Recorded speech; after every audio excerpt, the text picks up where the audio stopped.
Well, welcome to mid-Norfolk and another instalment in our barn conversion series that we've been producing and showing you the progress that we've made here.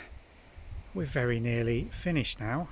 Builders have been off site for almost 3 months and we're gradually progressing with the fit of the barn. So let's go inside and show you where we're at.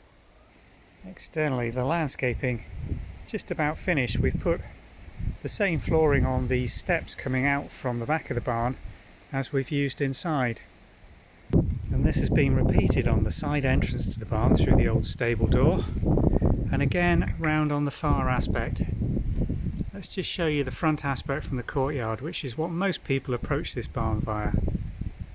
So this is the courtyard aspect. I'm 180 degrees round from where I first started, and you can see the old barn doors here very clearly with the full height that have gone over to glazing, and how it ties in with the old pink cottage, which is actually Tudor in origin, and joins this onto the back of the Georgian element of the house.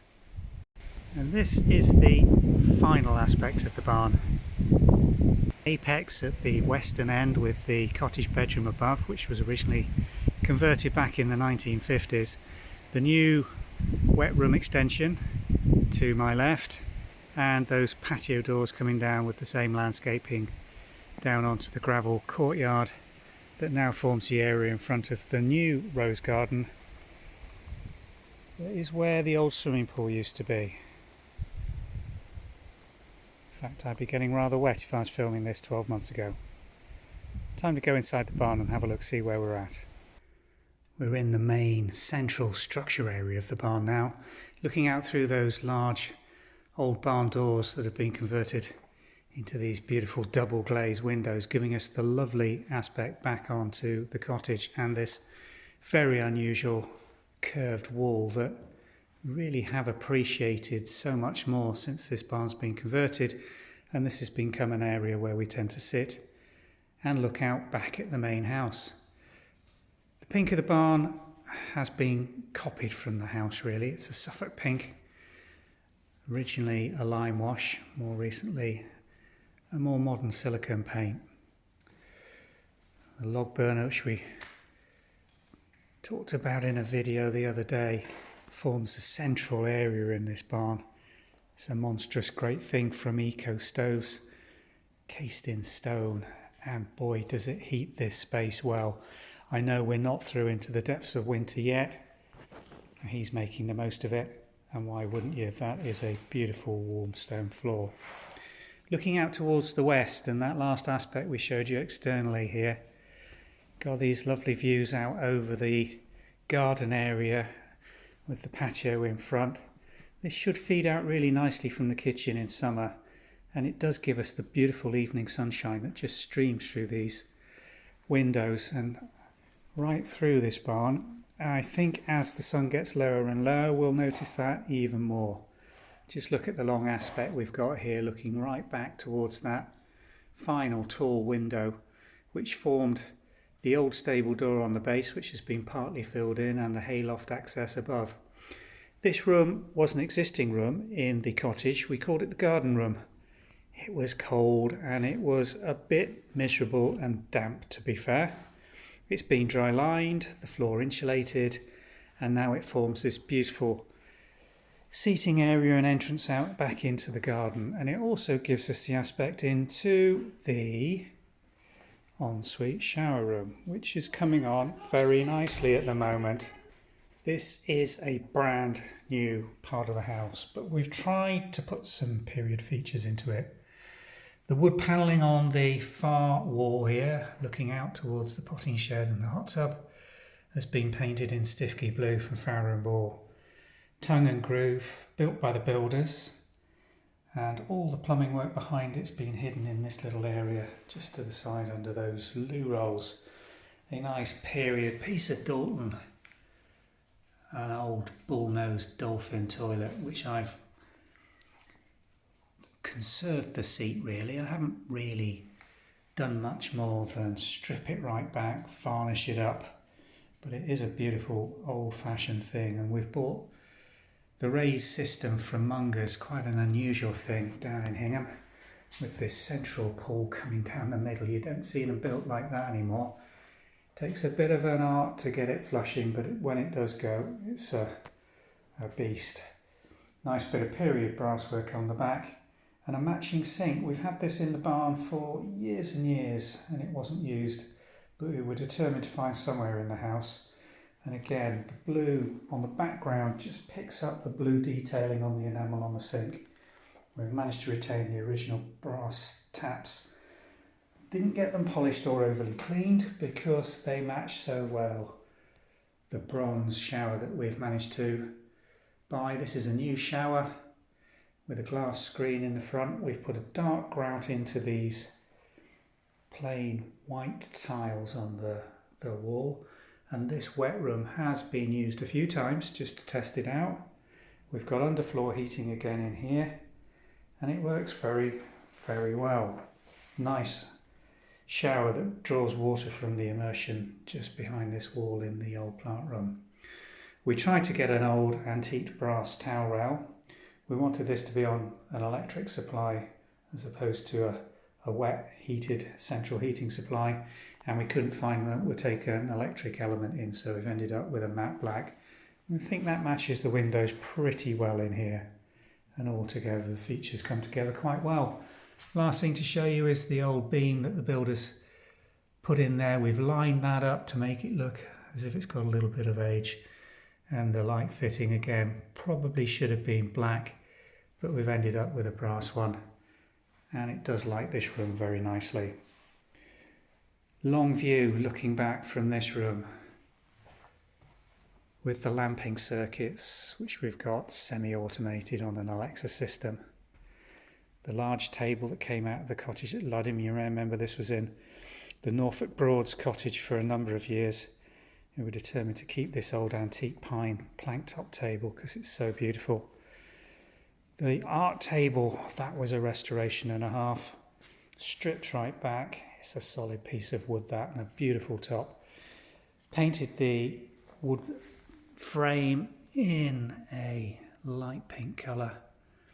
Stripped all the planks down on the base to give us this storage area, and again just stripped and very lightly oiled the top. Got some fantastic patina in this. It's seen some action during the years. Quite a bit of damage in it, but overall the effect is one of a well used and loved piece of wood that I'll have no reservations about using as a prep table. And we picked up this little brass towel holder in an antique centre which just fitted perfectly on there and just gives it that little extra feature. The sideboard prep table there is probably going to move because the fridge is coming in on Tuesday in 2 days' time, so that's going to have to come over here. You'll notice here we're not quite fitted out fully with the kitchen units. These have now been commissioned and are in production. A sink going in under this window looking back up towards the gate will be another large pie crust fronted white ceramic, and on this aspect we've got the polished brass piece of 1 metre wide sink coming in from Devol going into the solid wooden base with marble tops. This is probably going to stay here. We're undecided about this piece. I didn't like it when it first came in. We've painted it up and it fits this space absolutely perfectly with the plug alignment that we've got in here. So it may well end up staying, or it may well be replaced with a larder cupboard in a few years' time. This is the Total Control Arga system. It's oversized. It's probably not going to have too much use, but it's something that we've seen for years and loved. It's not completely fitted, as you can see yet. We're waiting for the plinth to come for the auxiliary unit that will stand on the side. And I think it's going to look very good. The colour we've gone for is a colour called linen. And it's light enough just to pick the colour up in the dimity boarding behind it and make that stand out. As I know it doesn't look so much on this frame. You can see the lime wash that we've got above on the old exposed brickwork looks very pink, but the dimity in certain lights just looks pink, and with the linen of the Aga colour in front of it, then the pinkness in the dimity really is emphasised. This is going to be a 1, 2, 3, 4, 5, 6 oven assembly, which should give us ample cooking facilities in here. It's probably going to be solar powered most of the time, we hope, because with the control units in this, it does allow us to turn individual hobs and ovens up and down as they are required. At the moment, we've got it turned right down because the heat coming out of the log burner into this area is just phenomenal. The lighting circuits we're really happy with. The uplighters with the LED strips along the two beams really have been worthwhile doing. The chandelier in the centre, statement piece. I wish we'd had that wired separately so that the Flemish style brass chandeliers could be individually switched on. The three of those are in a single circuit. That was a mistake. If I'd had more foresight, I would have put the chandelier on a separate circuit so it could have just been switched on in isolation as a statement piece. The lamping circuit, as I say, wasn't a specific lamping circuit. They're all on smart plugs, and basically I can say, Alexa, good night. Okay. And they all go off. And Alexa, turn barn on. Okay. Everything comes on. So that's quite convenient and a nice little touch of tech that again has gone in as a subsequent fitting. Final area to show you in the main barn is this, which is developing into the little library area and seating area, and perhaps is the one piece of the barn that we really use the most. Two armchairs again. You may have recognised these from the Norfolk Broads cottage. They've come out to live here. The old Victorian pine bookcase, which needed a little bit of restoration work. We were in two minds whether to use this as a larder unit in the scullery, but it's ended up here as a temporary bookcase. We haven't finished fully dressing that yet. A little period jardiniere on the top, and some of the wife's basket collection starting to eke its way in. This is turning into one of my favourite views in the garden. The number of hours I've spent sitting in that thing, daydreaming while I'm looking out at that part wall garden, which is the old kitchen garden turning into a cutting garden this year, has been most enjoyable. And it really is a lovely view. Even in the evening times, we've got the external lighting and some solar lanterns just on the little beams that are sticking up, and it just lights itself up in the evenings beautifully. Gets the morning sun as well. Final bit to show you here. She's got a bed in here. That's her favourite spot in the whole world right now. When she's not lying in front of that log burner, she just stares out that window watching the wildlife go past. And the sofa, another auction buy from our local auction house. Can't bring myself to tell you how little we paid for that. It was such good value. If you message me, I might fess up, but I'm quite embarrassed because it's such a beautiful piece. And lovely, again, to lie on and just look out the windows.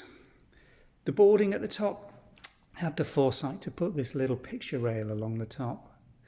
Just tidies up along the top of those beams, which you can see aren't flat. Nothing in this barn is, and that's always the way when you start converting these period buildings.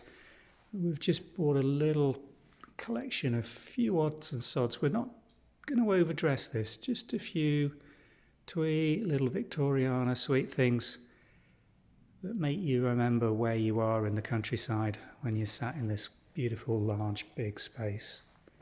So, still some work to do, still some kitchen area to fit, still an Aga to commission, little bits of decoration coming in with some Portuguese cabbageware.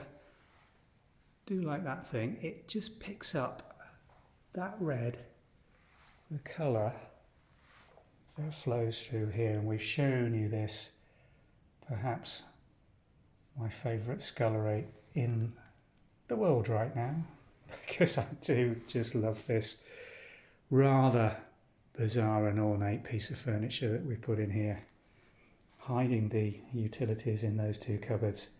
And it's a working room, this. It is actually functioning really beautifully. And that is the sink that we're going to put again and repeat with the two sets of hot and cold taps. No logic to it at all, but don't they look absolutely fantastic? Thanks for watching.